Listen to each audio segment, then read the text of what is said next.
The Charleston Federal Courthouse stood like a sentinel under the April sky, its limestone facade catching the first rays of dawn. Celeste Monroe climbed the wide stone steps, her heels clicking with purpose against the weathered granite. At 42, she carried herself with the quiet authority of someone who'd fought for every inch of her place in the world. Her silver braids, meticulously woven, gleamed under the South Carolina sun, a crown of resilience rooted in years of struggle. She adjusted her navy blazer, fingers brushing the slim leather portfolio in her hand. Each step was a silent vow. I belong here. Inside, the air was cool and heavy with the scent of polished wood and old paper. The lobby bustled with clerks, lawyers, and security officers, their voices a low hum against the marble walls. Celeste approached the security checkpoint, her federal judge's badge ready in her pocket. She was used to the glances, some curious, some skeptical. But today, something felt off. The air seemed to thicken as she neared the metal detector. Hank Riker, a burly court security officer with a buzz cut and a permanent scowl, stepped forward. His eyes, narrow and cold, locked onto her. "Ma'am," he said, voice rough as gravel, "step out of line." Celeste paused just for a heartbeat. "Is there a problem, officer?" Her tone was calm and measured, but there was steel beneath it. Riker didn't answer. His gaze swept over her, from her braids to her pressed slacks, lingering with a disdain she'd seen too many times before. It wasn't just suspicion. It was a challenge. "No ID displayed," he muttered, crossing his thick arms. "You can't just waltz into a federal building looking like that." Her jaw tightened, but she reached into her blazer and produced her credentials. The badge glinted under the fluorescent lights, unmistakable. "I'm Judge Celeste Monroe," she said, each word deliberate. Riker barely glanced at it. He snatched the badge, shoved it into his pocket, and stepped closer. "That doesn't mean much until I say so," he said. "We got procedures. Follow me." Before she could protest, his hand clamped onto her arm, firm enough to bruise. A second officer, younger, with nervous eyes, flanked her other side. The lobby seemed to blur as they steered her down a side hallway, away from the crowd, into a windowless screening room. The door slammed shut behind them, the sound echoing like a gavel. The room was stark: steel chair, rolling cart, a pair of clippers on a metal tray. Celeste's heart thudded, but her face remained a mask. "I don't consent to this," she said, voice steady. "You have no cause to detain me." "Suspicious behavior's cause enough," Riker snapped, grabbing the clippers. They buzzed to life, a low, menacing hum. "Could be hiding something in that hair." Her breath caught. "This is illegal," she said, louder now. "I want your name." Riker leaned in, his breath sour. "Sit down, sweetheart. You're not in charge here." The younger officer hesitated, eyes darting to the floor, but said nothing. Riker's grip tightened, forcing her into the chair. The clippers touched her scalp, cold and unforgiving. A thick braid fell, then another, silver strands pooling on the tiled floor like spilled memories. Each pass was a violation, stripping away not just her hair but a piece of her identity, her mother's hands braiding it as a child, her grandmother's stories of strength. She didn't scream, didn't cry. She sat, fists clenched, eyes burning with a fire that refused to be extinguished. "Looks better already," Riker sneered, wiping hair from his sleeve. "Now you're presentable." The younger officer shifted uncomfortably, avoiding her gaze. Riker opened the door, gesturing mockingly. "Courtroom's that way. You're free to go." Celeste stood, legs steady despite the tremor in her hands. She retrieved her badge from the desk, her fingers brushing the cold metal. Without a word, she walked out, the buzz of the clippers still ringing in her ears. Her scalp stung, raw and exposed, but something deeper burned inside her. Purpose, sharp and unyielding. The hallway stretched before her, leading to the courtroom where she was due to preside. She could hear the murmur of voices beyond the double doors, the weight of the day's cases waiting. But as she approached, her reflection caught in a glass panel. Uneven patches where her braids once were, a face carved from resolve. She didn't flinch. She pushed the doors open, head high, and stepped into the light. The courtroom fell silent. Every eye turned to her, some in confusion, others in awe. Celeste Monroe, judge, survivor, and warrior, took her place on the bench, and in that moment she knew this was only the beginning. Below is Chapter 2. The judge's chair of Under the Light of Justice, written in English to engage an American audience. This chapter is approximately 800 words, continuing the story of Celeste Monroe as she takes her place in the courtroom after the humiliating assault by Hank Riker. The narrative builds on the dramatic tension from Chapter 1, introducing the police misconduct case, Riker's presence, and pressure from a colleague, while deepening Celeste's character through her inner conflict and resolve. The tone remains cinematic, emotionally resonant, and culturally relevant, with details tailored to American readers. The courtroom doors swung shut behind Celeste Monroe, the thud reverberating like a heartbeat. The air was thick with anticipation, 100 eyes tracking her as she crossed the marble floor. Her scalp prickled under the uneven patches where her braids once hung, a raw reminder of the violation she'd endured just minutes ago. But her face was a fortress, calm, unyielding, the face of a federal judge. She climbed the steps to the bench, her navy blazer catching the light, and turned to face the room. The silence was deafening. "All rise," the clerk called, voice steady but tinged with something new. Respect, maybe, or awe. The gallery obeyed. Lawyers in crisp suits, reporters scribbling furiously, plaintiffs and defendants shifting in their seats. Celeste's gaze swept the room, pausing briefly on Hank Riker, stationed by the side door. His arms were crossed, but his eyes betrayed a flicker of unease. He hadn't expected her to walk in like this, head high, power intact. Good. Let him squirm. She sat, the leather chair creaking softly beneath her. "Be seated," she said, her voice cutting through the hush like a blade. The room complied, and she opened the docket folder, her fingers steady despite the storm raging inside. Today's case was no ordinary hearing. United States vs. Charleston Police Department, a class action suit alleging excessive force during a protest last summer. The nation was watching. CNN, MSNBC, and even local bloggers live tweeting from the back row. And now, so was she, a judge scarred but unbroken. "Counsel, are we ready to proceed?" Celeste asked, her tone professional, betraying none of the fury coiled in her chest. "Yes, Your Honor," the lead prosecutor, a sharp-eyed woman named Anita Brooks, replied. The defense attorney, a silver-haired veteran named Paul Grayson, nodded curtly. "Ready, Your Honor." "Then let's begin. Miss Brooks, call your first witness." As Brooks stood, Celeste's eyes drifted back to Riker. He shifted his weight, glancing at the floor. Did he know she'd seen the badge he'd so carelessly pocketed? Did he sense the reckoning coming? She forced her focus back to the witness stand, where a young black man, barely 20, was being sworn in. His name was Jamal Carter, a college student injured during the protest, broken ribs, a concussion, and a story that echoed too closely with her own mourning. Brooks began her questioning, methodical but piercing.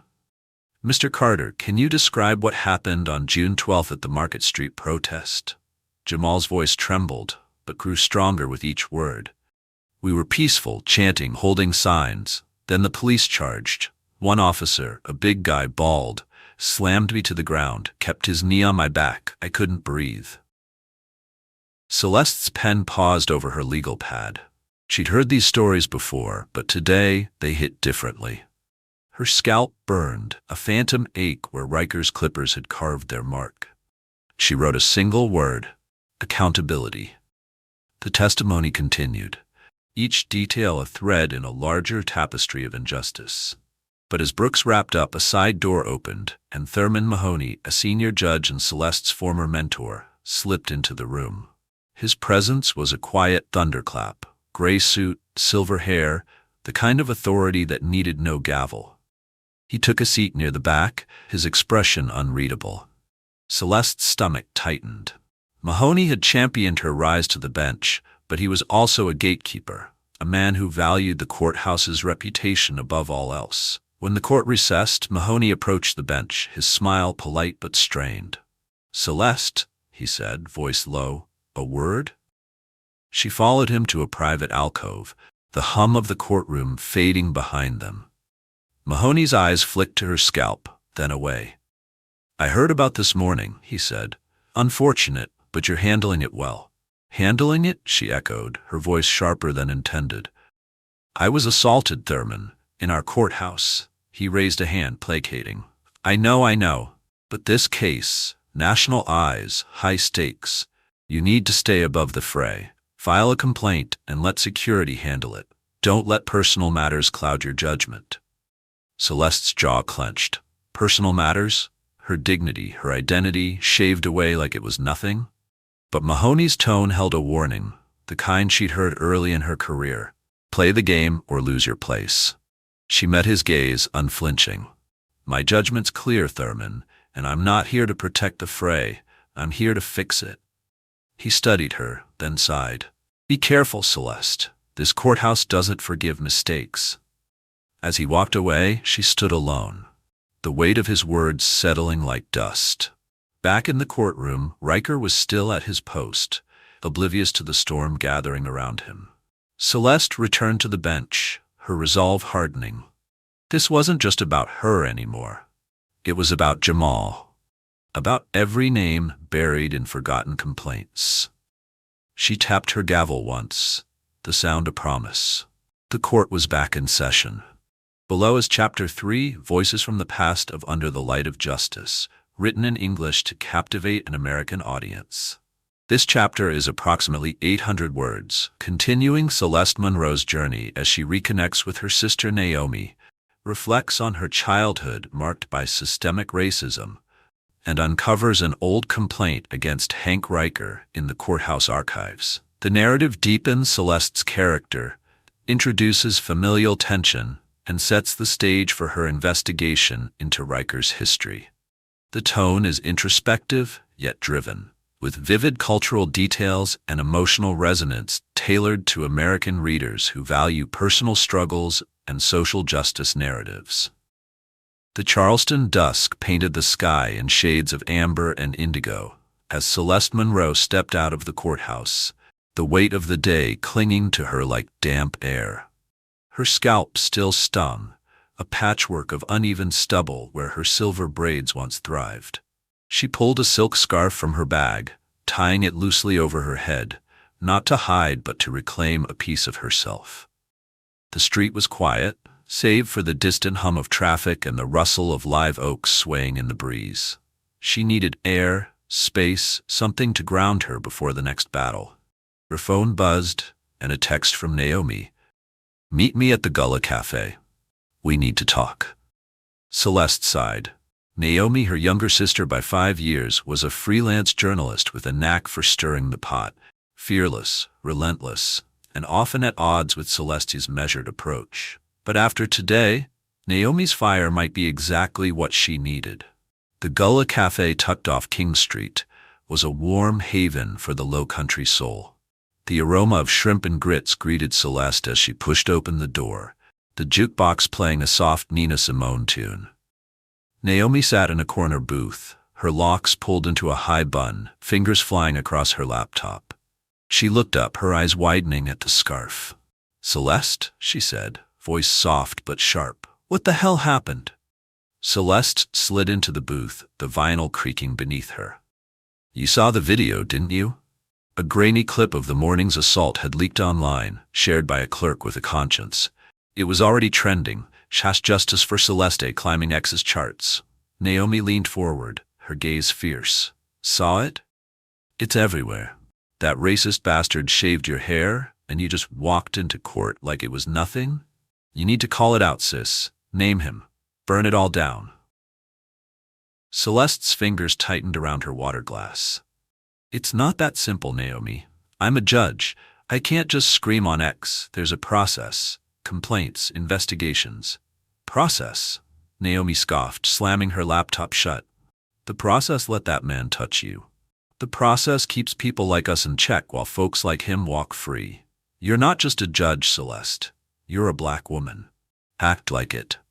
The word stung, slicing through the armor Celeste had worn all day. She wanted to snap back, to defend the system she'd fought to join, but a memory flickered, unbidden.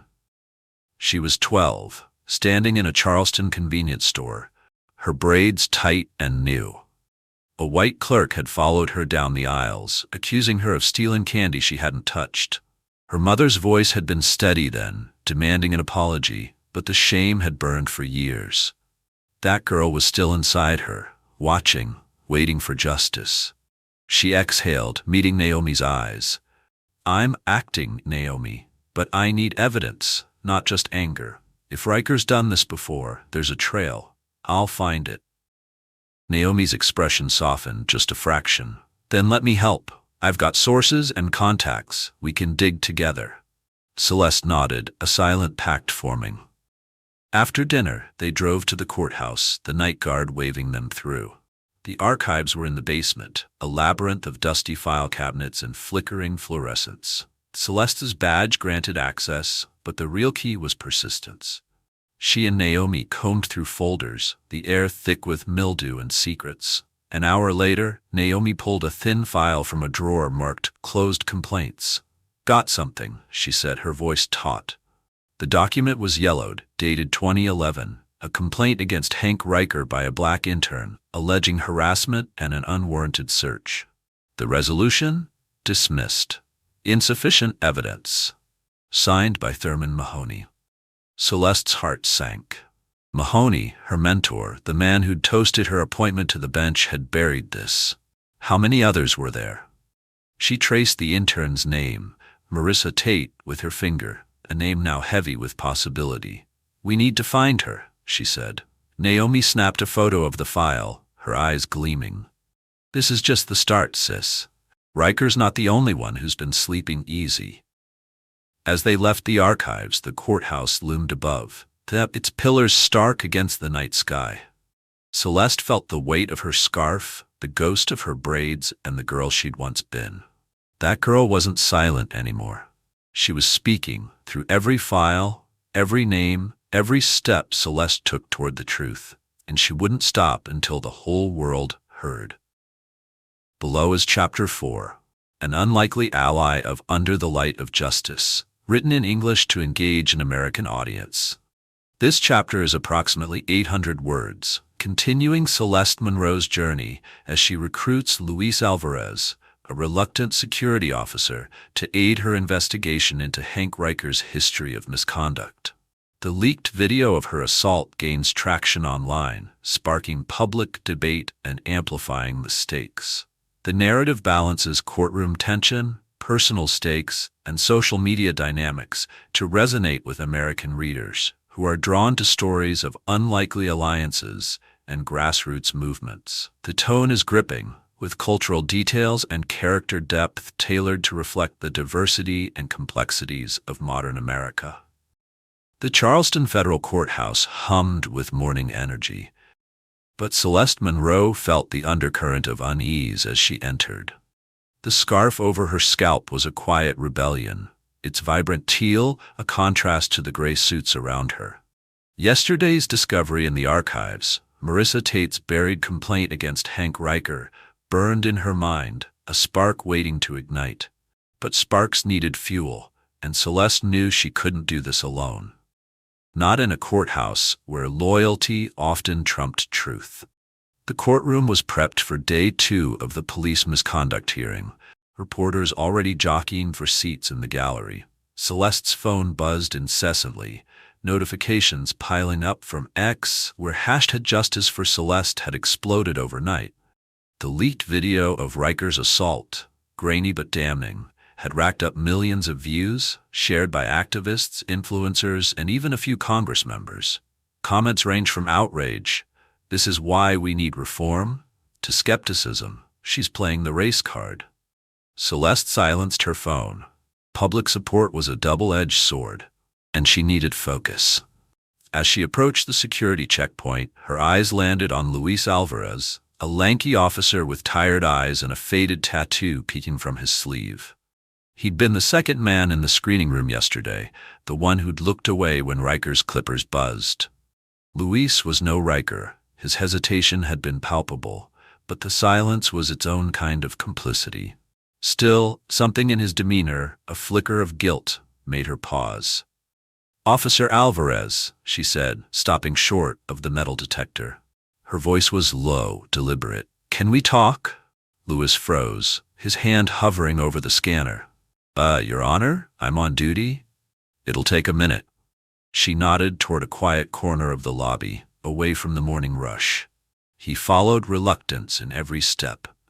Up close, Luis looked younger than she'd thought, maybe mid-30s, with the weight of a hard life etched into his face. "I know you were there yesterday," Celeste said, her gaze steady. "You saw what Riker did. You didn't stop him." His jaw tightened and he glanced at the floor. I didn't know he'd go that far. Riker's got seniority. He calls the shots." "That's not an excuse," she said, but her tone softened. "I'm not here to blame you, Luis. I need your help. Riker's done this before, harassed others, buried complaints. I found one from 2011, and I think there's more. You've worked with him for years. You've seen things." Luis shifted, his eyes darting to the checkpoint where Riker stood, barking orders at a clerk. "You don't get it, Your Honor.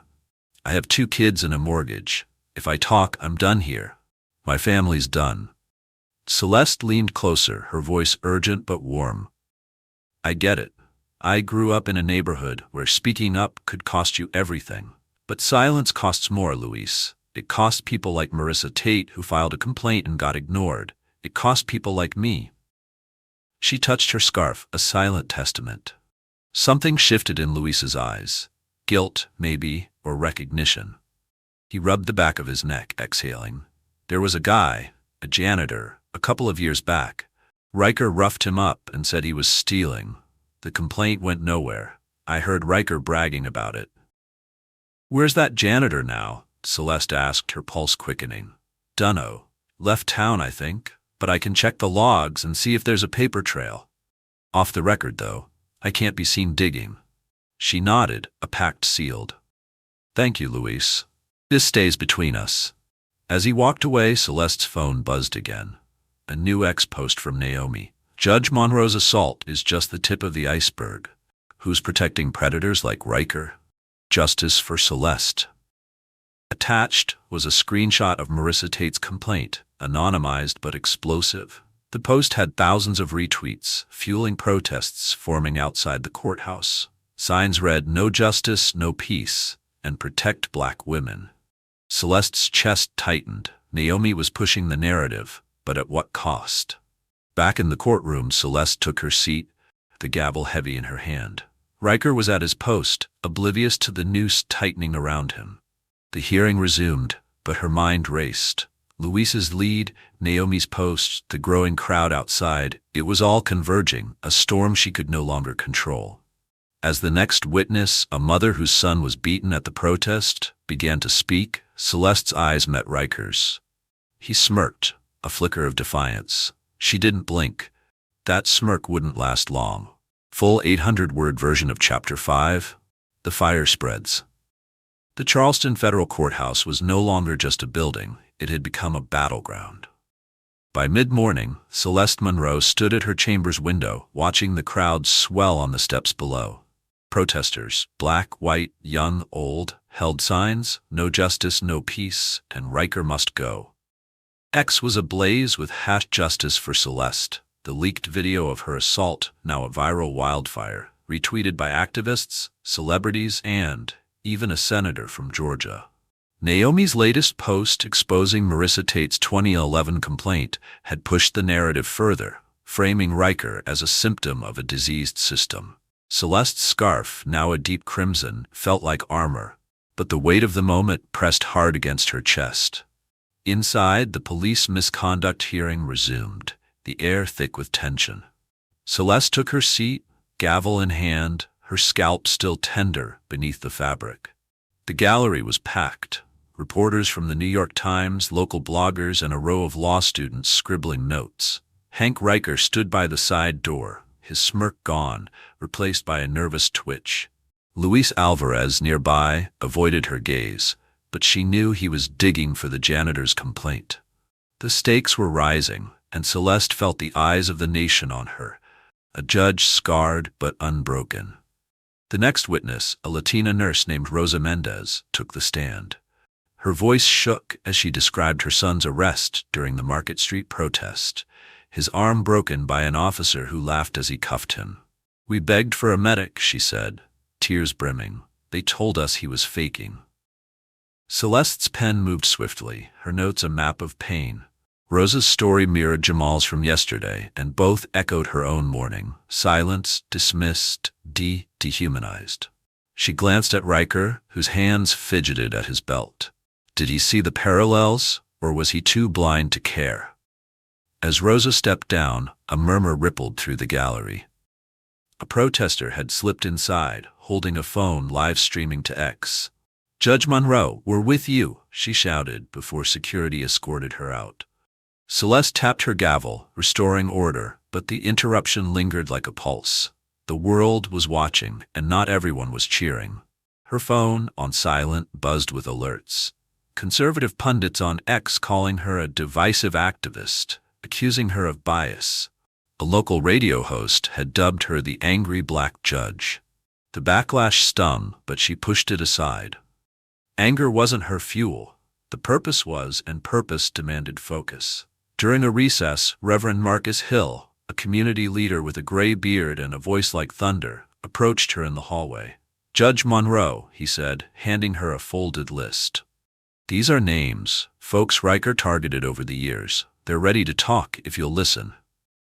The list was long: Marissa Tate, the janitor, a delivery driver, a student. Each name was a wound in the courthouse's history, buried by indifference. Celeste's fingers tightened around the paper. "Thank you, Reverend, I'll find them," she said, her voice steady but fierce. Back in her chambers, the pressure mounted. Thurman Mahoney had left a voicemail, his tone clipped. "Celeste, you're stirring a hornet's nest. The circuit judges are watching. Tread carefully." She deleted it, her jaw tight. Mahoney's caution was a cage, and she was done being confined. But Naomi's texts were relentless. "You see the protests? This is your moment. Speak out." Celeste hesitated. Naomi wanted a megaphone, but a judge's power was in precision, not noise. Still, the list in her pocket felt like a mandate, a call to action she couldn't ignore.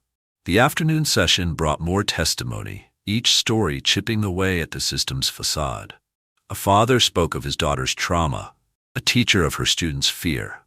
Outside, the protests grew louder, chants echoing through the courthouse walls. "Justice now." A news alert flashed on her phone. The Department of Justice was monitoring the Riker incident. Celeste's heart raced. This was no longer just Charleston's fight. It was national, maybe bigger. She caught Luis's eye as he slipped her a note. Janitor's name? Calvin Brooks. Left for Atlanta, 2019. Complaint filed, but shredded. Her resolve hardened. Calvin was out there, and she'd find him, no matter the cost. As the day ended, Celeste stepped onto the courthouse steps, the crowd parting like a sea. Cameras flashed, and a young black girl, maybe 16, held up a sign, "Be like Judge Monroe." Celeste's throat tightened. She wanted to speak, to thank them, but words felt too small. Instead, she raised a fist, a gesture of solidarity rooted in decades of struggle. The crowd roared their voices, a chorus of hope. Back inside, Riker watched from the shadows, his face pale, eyes hollow. Celeste met his gaze, unflinching. The fire was spreading, and she was its spark. Nothing, not Mahoney, not Riker, not the system itself, would stop her now. Under the light of justice, Celeste Monroe sat at her desk in the dim light of her chambers, the courthouse silent, save for the faint hum of a janitor's vacuum down the hall. The list from Reverend Hill lay open before her, names of Riker's victims, each a story silenced by the system she'd sworn to uphold. Marissa Tate's 2011 complaint was just the beginning, a crack in the facade. Her crimson scarf lay draped over a chair, her scalp bare and defiant under the fluorescent glow. Outside, Charleston slept, but the fire within her burned brighter with every passing hour. Luis Alvarez had slipped her another file before leaving, his hands trembling. It was a memo, dated 2015, from Thurman Mahoney to the head of courthouse security. The words were clinical, chilling. Officer Riker's methods, while unorthodox, maintain order. Complaints lack merit and risk undermining public trust. Recommend dismissal. Celeste's breath caught. Mahoney, her mentor, the man who'd handed her a glass of champagne at her swearing-in, had shielded Riker for years. The betrayal cut deeper than Riker's clippers ever could. She needed answers. Mahoney's office was 2 floors up, a corner suite with a view of the Ashley River. Celeste took the stairs, her steps echoing in the empty stairwell. His door was ajar, a sliver of light spilling out. She knocked once, then entered without waiting. Mahoney looked up from his desk, his silver hair catching the lamplight. "Celeste," he said, surprise giving way to caution. "It's late." "Not for this." She dropped the memo on his desk, its edges curling like an accusation. "You buried complaints against Riker. Marissa Tate, Calvin Brooks, and others. Why?" Mahoney's face hardened, but he didn't flinch. "You're digging in the dangerous ground, Celeste. Those complaints were handled per protocol. No evidence, no case. You know how it works." "No evidence because you made sure there wasn't any," she shot back, her voice low but fierce. "You called Riker's bullying order. You protected him, Thurman. At what cost?" He stood, his chair scraping the floor. "At the cost of stability," he said, voice rising. "This courthouse is a pillar of Charleston. If we air every grievance, we lose trust. The public, the press, everyone. Riker's rough, yes, but he kept things in line. You think you can tear that down without consequences?" Celeste stepped closer, unflinching. "The only consequence I see is justice delayed for people like me, like Marissa, like every name on that list. You chose a lie over them." Mahoney's eyes narrowed, but a flicker of doubt crossed his face. "You're not just a judge now, Celeste. You're a symbol. Be careful what you break." He turned away, dismissing her. She left, her pulse pounding. Back in her chambers, her phone lit up with a new alert. Naomi had done it, published the memo on her independent news site, Low Country Truth. The headline screamed, "Charleston judge covered up racist officer's abuses." X erupted, "Justice for Celeste, now joined by Mahoney must resign." Comments poured in, "This is why we don't trust the system, and Celeste is our hero." But darker threads emerged too, trolls calling her a traitor, a race baiter. One post chilled her, "Keep talking, Judge. You won't like what's next." Naomi's text followed, "You mad? Had to do it. This is bigger than us." Celeste gripped her phone, torn between gratitude and fear. Naomi's boldness was a megaphone, but it was painting a target on them both. She replied, "Be careful. They're watching." Luis knocked, his face pale. "Got a lead on Calvin Brooks," he said, voice hushed. "Mechanic in Atlanta. I called him. He remembers Riker, says he was humiliated, pushed out. He'll talk, but only to you, wants it private." Celeste nodded, hope flickering. "Set it up. Thank you, Luis." He hesitated, then added, "Folks outside, they're calling you a legend, but watch your back. Riker's got friends." As Luis left, a folded note slipped under her door. No signature, just block letters. "Stop digging, or you'll regret it." Celeste's hand trembled, but she didn't crumple it. She tucked it into her pocket, evidence of the fight she'd chosen. The courthouse, once her sanctuary, was now a maze of secrets and threats. But Calvin Brooks was waiting, and so were the others on Hill's list. She picked up her scarf, tying it with purpose. Mahoney was wrong. She wasn't breaking anything. She was unearthing truth, and no note, no threat would bury it again.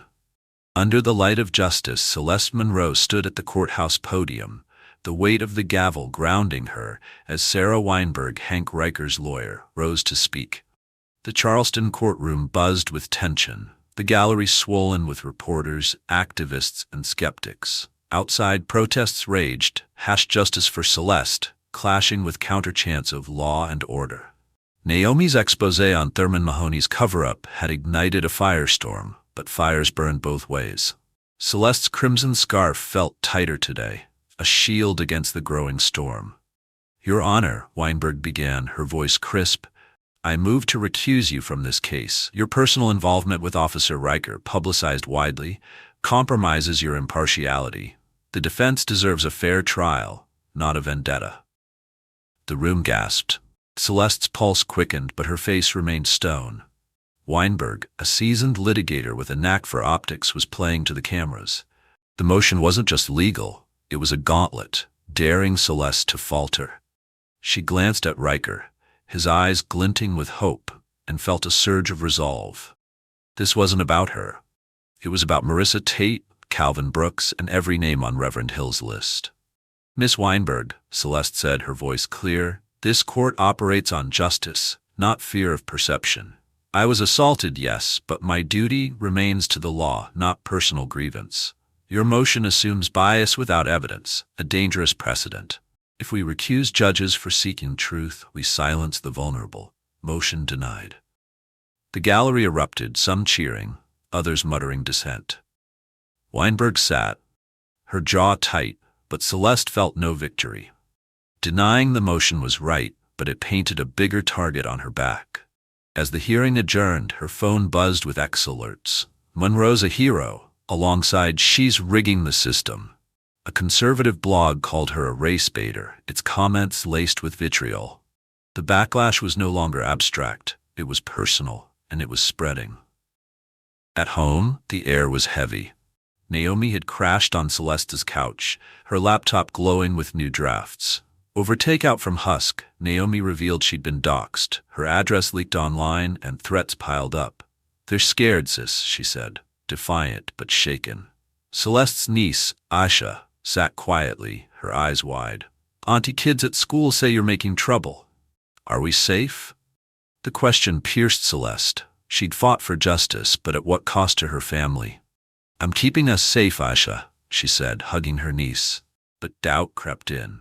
Mahoney's warning echoed. The circuit judges are watching.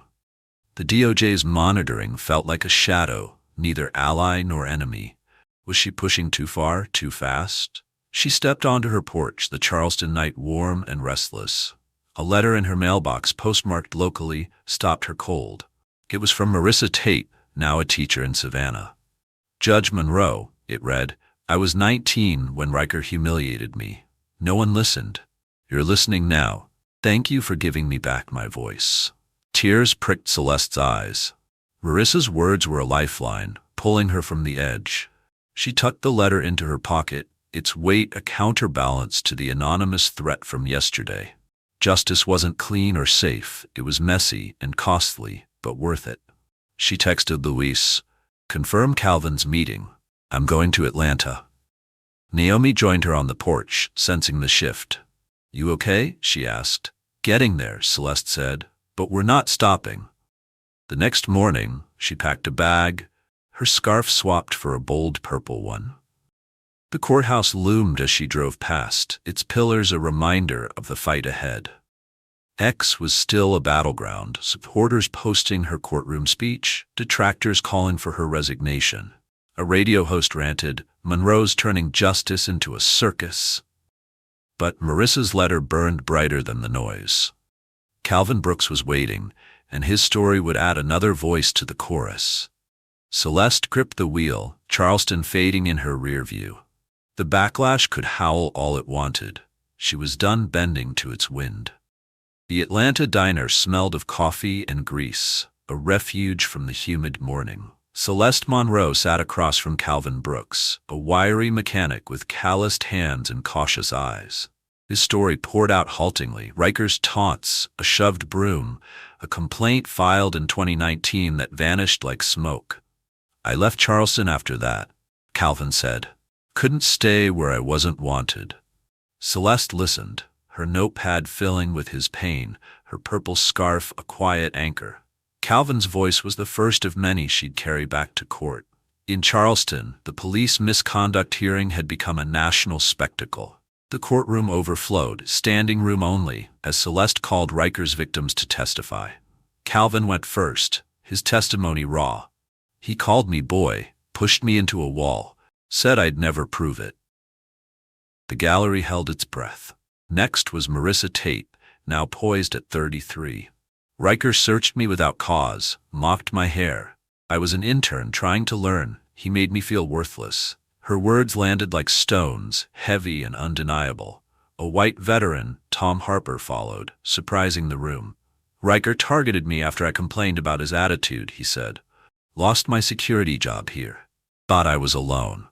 Then came Ellen Chen, an Asian American clerk. He'd leer, make comments about my accent. Complaints went nowhere. Each voice wove a pattern. Riker's cruelty wasn't random, it was systemic, enabled by silence. Celeste's pen trembled, not from doubt but from clarity. This wasn't just her fight anymore. Sarah Weinberg, Riker's lawyer, cross-examined fiercely. Mr. Brooks, isn't it true you left Charleston for personal reasons, not Riker? Calvin stood firm. Personal? Yeah, personal survival. Weinberg pressed Marissa. You waited years to speak. Why now? Marissa's gaze didn't waver, because someone finally listened. The gallery murmured approval, but Weinberg's question sowed seeds of doubt, a reminder of the uphill battle. Celeste kept her rulings sharp and impartial, though her heart roared for the witnesses. Outside, the protests had grown, spilling across Charleston's streets. Signs read, Monroe Initiative Now, a name coined by Naomi for Celeste's proposed reform. During a recess, Celeste announced it formally. The Monroe Initiative calls for mandatory reporting of courthouse misconduct, independent oversight, and victim protections. I've submitted it to the Fourth Circuit. The room erupted, reporters typing furiously. X lit up. Monroe's changing the game. A CNN anchor called it a bold step toward accountability. But skeptics tweeted, another liberal pipe dream. The DOJ's presence added weight. An official, a black woman named Karen Ellis, met Celeste privately. We're investigating Riker's actions, Ellis said. Your initiative aligns with our goals. Keep going, Judge. Celeste nodded, hope flickering, but Ellis's next words were sobering. Expect resistance. Power doesn't yield easily. As Ellis left, Celeste felt the paradox. Support was growing, but so was the target on her back. Riker sat through the testimony, his face a mask of defiance. Luis Alvarez, now openly helping Celeste, whispered during a break. He's rattled. Keeps calling buddies, but they're ghosting him. Celeste thanked him, her trust in Luis solidifying. The community's voices, Calvin's grit, Marissa's poise, Tom's regret, Ellen's quiet strength, were dismantling Riker's armor. But Weinberg's final argument loomed, and Celeste knew the defense would fight dirty. That night, Naomi hosted a community forum at a local church, live-streamed on X. Victims shared stories, their courage amplifying Celeste's resolve. A teenage poet recited, Judge Monroe, you're our mirror, showing truth, making fear clearer. Celeste watched online, tears falling. The initiative wasn't just policy, it was a promise to these voices, to Charleston, to herself. She texted Naomi, keep the forum going. I'm proud. Naomi replied, we're just getting started. As the hearing neared its climax, Celeste prepared for the final day. Riker's fate hung in balance, but so did hers. The DOJ's investigation, the initiative's traction, and the community's roar were converging. She stood in her chambers, scarf off, scalp bare under the light. The girl from the convenience store, shamed at 12, stood with her now, whispering, keep going. Celeste smiled, faint but fierce. The voices of the community weren't just heard, they were unstoppable, and she was their steward. The Charleston courtroom was a crucible as Celeste Monroe delivered the verdict. Hank Riker, on charges of civil rights violations, assault, and misconduct, this court finds you guilty. Her voice was steady, the gavel's crack a punctuation of justice. Riker's face crumpled, his bravado shattered. 7 years in federal prison, with parole possible but not guaranteed. The gallery exhaled, some clapped, others wept. Celeste felt no triumph, only a quiet release. Justice wasn't joy, it was accountability. And it was enough for now. Outside, the crowd roared, justice for Celeste trending globally. Naomi's livestream captured the moment. This is what truth wins. But Celeste needed space. The emotional toll. Threats, backlash, Mahoney's betrayal had carved deep lines. She drove to her childhood home, a modest North Charleston bungalow where Naomi waited. The porch creaked under their steps, memories flooding back. Their mother's voice, singing spirituals, lingered in the air. "We need to do this," Celeste said, holding clippers. Naomi nodded, understanding. Under the porch light they took turns, the buzz of the clippers a ritual. Celeste's scalp, once raw from Riker's cruelty, was now hers to define. Strands fell, silver against the wood, and she felt lighter, unburdened. Naomi's locks followed, a solidarity act. They laughed through tears, sisters reclaiming power. "Mama would be proud," Naomi said. Celeste hugged her, the weight of weeks lifting. This wasn't erasure, it was rebirth. Back in Charleston, Celeste visited a local high school, invited by a teacher inspired by the trial. The auditorium buzzed with teens, their faces a mosaic of hope and skepticism. "How do you trust the system?" a boy asked. Celeste paused, her bare head gleaming under the lights. "You don't trust it blindly," she said. "You hold it accountable. Start where you are. Speak, vote, listen. That's how we rebuild." A girl, clutching a "Be Like Judge Monroe" sign, beamed. Celeste's heart swelled. This was her legacy, not in verdicts, but in sparks kindled. The Monroe Initiative gained momentum. A senator from North Carolina endorsed it, and the Fourth Circuit scheduled hearings. Ex-posts tracked its progress. Monroe's bill could change everything. Skeptics remained, too idealistic, but Celeste focused on the possible. A White House envelope arrived, gold embossed, inviting her to receive the Presidential Medal of Freedom. Naomi whooped, but Celeste felt humbled. "It's not just for me," she said. "It's for Calvin, Marissa, all of them." She met Luis Alvarez for coffee, his uniform swapped for jeans. "You did good, Judge," he said shyly. He'd been promoted, his role in exposing Riker noted quietly. "Couldn't have done it without you," she replied. Luis smiled. A weight lifted. "Reverend Hill sent a note. The community's stronger because of you."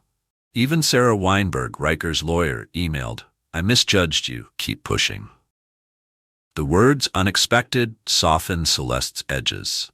At home, she sorted through letters, hundreds, from strangers and survivors. One from the girl at the protest read, "You showed me I can be brave." Celeste framed it as a reminder of why she fought. The DOJ's investigation expanded, eyeing Mahoney's records. He'd retired quietly, avoiding charges but not shame. Celeste felt no malice. His fall was his own making. The night before D.C., she walked Charleston's Battery, the sea breeze cool against her scalp. Her mother's lessons echoed. "Stand tall, baby, even when they try to break you." She'd stood, not alone but with a chorus. Naomi's fire, Luis's courage, Calvin's truth. The White House awaited, but this moment under the stars was hers. She touched her head, no scarf, no shame. A new beginning wasn't an end. It was a promise to keep going. As dawn broke, Celeste boarded a plane, her bag light but her heart full. Atlanta's diner, Charleston's streets, the courtroom's weight. They'd shaped her, but not defined her. The medal was an honor, but the real reward was the community lifting her up. She looked out the window, clouds parting. Aisha's question lingered. "Are we safe?" "Not yet, but closer." Celeste closed her eyes, ready for tomorrow.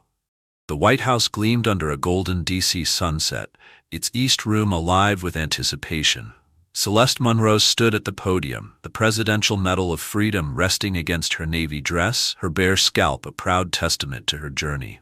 The crowd, activists, lawmakers, her sister Naomi, watched as she began. "This medal isn't mine alone," she said, voice clear and warm. "It's for Marissa Tate, Calvin Brooks, every voice Riker tried to silence, for Luis Alvarez, who chose courage, for Reverend Hill, who carried our stories, and for a Charleston girl whose sign told me to keep fighting." Applause swelled, X igniting with clips. Monroe's words hit home. Celeste's eyes met Naomi's, a shared spark of their mother's grit. "America's promise isn't perfection," she continued. "It's accountability. Together, we rebuild trust." She raised a fist, the room erupting. Aisha, her niece, clapped wildly, her fear replaced by pride. The moment was electric. A nation listening. In a South Carolina prison, Hank Riker watched on a flickering TV. The ticker read, Monroe Initiative Bill gained Senate support. His hands, cuffed by his own choices, clenched. Once untouchable, he was now a shadow. Celeste's victory a mirror to his fall.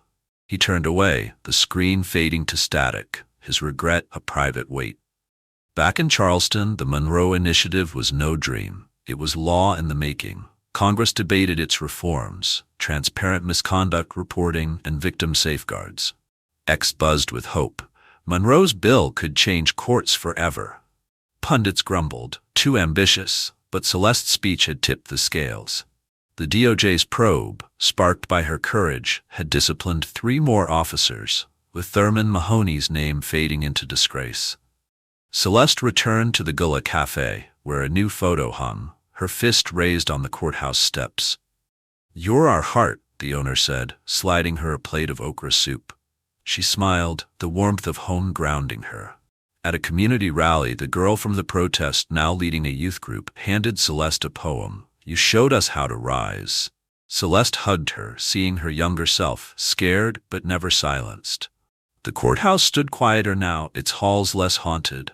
Luis, promoted, nodded as she passed. "Feels right," he said. Naomi's latest article pushed forward. Monroe's just the start. Celeste agreed. The fight wasn't done. Her scalp, once a wound, was now a canvas of strength. No scarf was needed. She kept Marissa's letter framed, a reminder of why she stood. On her last walk through Charleston's battery, the sea breeze carried promise. A boy ran up, offering a daisy. "You're the judge who won," he said.